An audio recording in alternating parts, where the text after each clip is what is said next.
অনেক কাজ বাকি আছে, কিন্তু বেশি দেরি করলে এটা সবার জন্য, আপনাদের জন্য সেটা মঙ্গলজনক হবে না।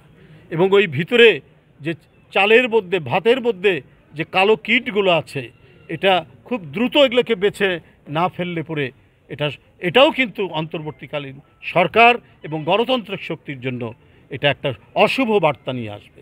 আজকে নানাভাবেই শেখ হাসিনার যারা তল্পি বহন করেছেন, শেখ হাসিনাকে যারা নানাভাবে রক্ষা করেছেন এবং শেখ হাসিনাকে আশ্বস্ত করেছেন যে বিরোধী দলের মিছিল দেখলেই আমরা সেটা গুলি দিয়ে দমন করব, সেই পুলিশ অফিসাররা কই?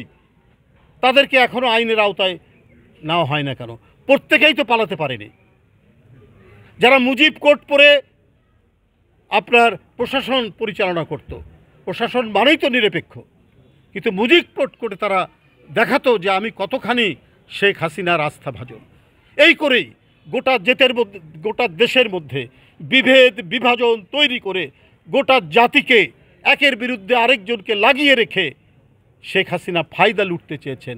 এই ফায়দা নিজের শুধু ফায়দা নয়, এটা পার্শ্ববর্তী দেশের স্বার্থ রক্ষা করতে গিয়ে এই ফায়দাগুলো তারা লুটেছেন।